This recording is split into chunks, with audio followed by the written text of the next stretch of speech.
China in turmoil, Sichuan slammed by floods and landslides, villages submerged, roads crushed. It began with endless rain. In Sichuan, skies turned black, thunder rolled, and then water, furious, rising, unstoppable. The rivers swelled beyond memory. Torrents crashed through valleys. Villages vanished beneath the waves. Then came the roar. A massive dam cracked open. Walls of water tore through the mountains, ripping soil, trees, roads, everything. Within hours, bridges collapsed, towns disappeared, roads were ground into rubble. People ran, some barefoot, some carrying the elderly, others trapped by the flood before they could take a single step. It wasn't just a flood, it was an erasure. The land shifted, the earth gave way, and Sichuan, home to millions, was swallowed in mud and silence. No warning could stop it, no wall could hold it.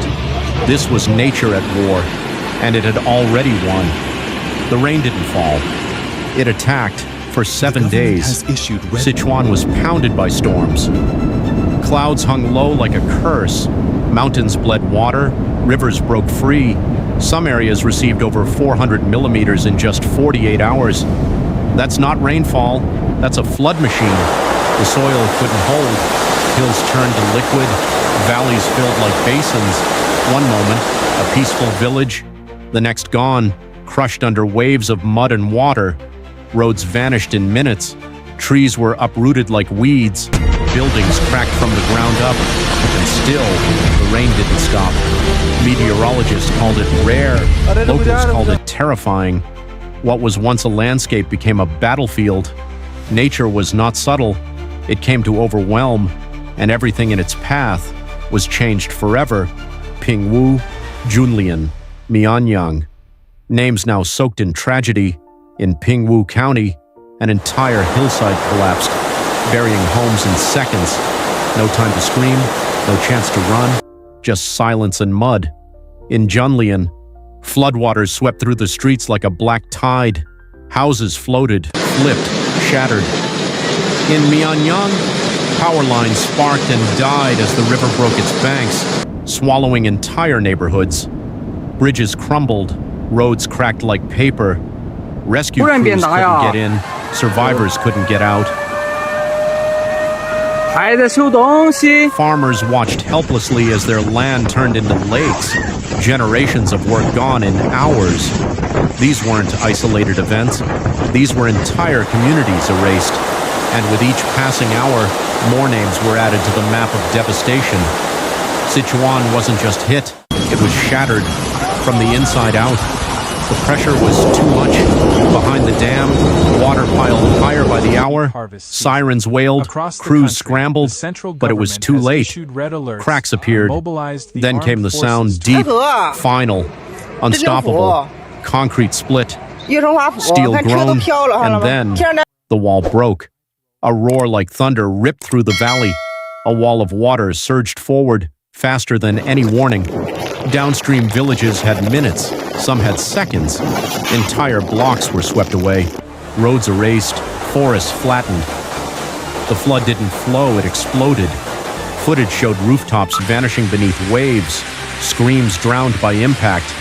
What was meant to hold the river unleashed its fury, and with that collapse, everything changed.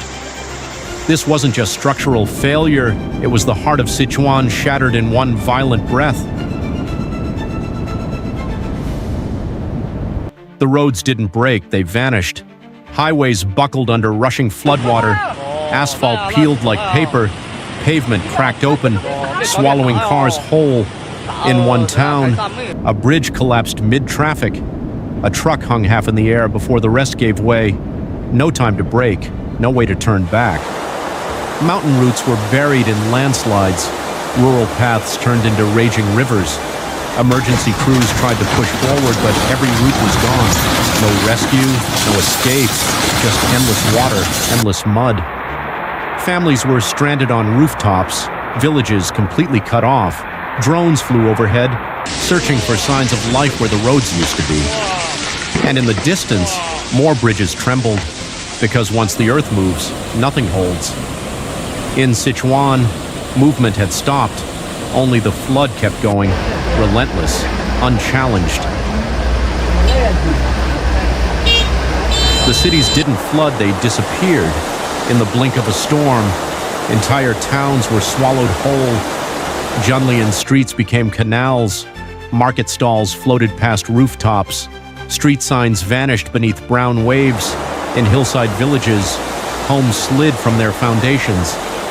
One by one, like dominoes made of mud and memory, apartments filled from the ground up. First the tiles, then the beds, then silence. In schoolyards, backpacks floated, desks overturned, childhood paused, drowned in chaos. Fields became lakes, parks became swamps, neighborhoods blurred into one vast, muddy sea. Helicopter footage showed rooftops jutting from water like islands, survivors waving with towels. But many didn't wave, many were gone. This wasn't just flooding, it was the erasure of entire places. And the grief rose with the water. The toll is staggering. More than 200 people buried beneath landslides, some still missing, some never found. Evacuation orders came, but the flood moved faster. Families split, children lost, parents searching through shelters, calling names into the rain. Over 100,000 forced to flee, some by boat, some on foot, some with nothing but the clothes on their backs. Schools turned into shelters.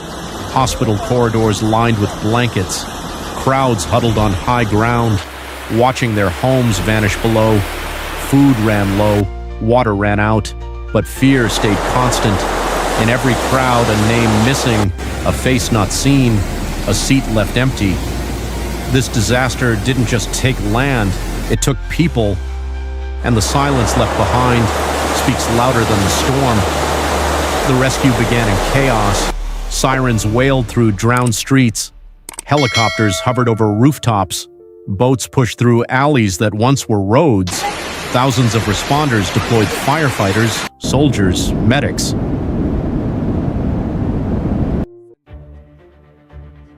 But the water moved faster than any of them. In some villages, they arrived too late. In others, just in time to pull children from windows, the elderly from collapsing homes. Volunteers handed out food from rafts. Drones scanned for signs of life in shattered towns.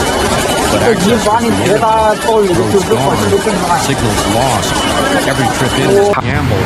Every rescue a race against time. Heroes were made in silence, in soaked clothes, in muddy hands that wouldn't let go. Still, many remained trapped, and the question echoed louder than any siren. Was it enough? This wasn't just nature, it was failure. Warning systems were too slow, sirens silent in the crucial minutes, alerts buried beneath bureaucracy. The dam hadn't been reinforced in years. Inspections skipped, repairs delayed, corners quietly cut. Emergency drills existed on paper, evacuation plans unfinished, shelters understocked, and the mountains already fragile. Years of deforestation left them weak. The earth couldn't hold. The hills collapsed like sandcastles in rain. Locals begged for stronger protections. They saw the risk, but no one listened. When the rain came, everything gave way: systems, walls, confidence. This disaster wasn't just about water, it was about what wasn't done, what wasn't prepared. And in that space of neglect, the flood found its path and took everything with it. The flood will recede, but the damage will stay. Homes must be rebuilt, roads repaved, lives reassembled piece by broken piece.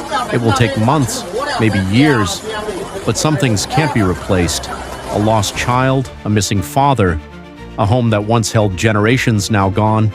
Sichuan will survive. It always does. But survival isn't the same as recovery. The lesson is clear. Climate is changing, rain is fiercer, land is weaker, preparation is no longer optional. Stronger dams, smarter alerts, real drills, real funding. Not after now, because what broke this time wasn't just concrete. It was trust, and trust, once flooded, is harder to rebuild than any bridge.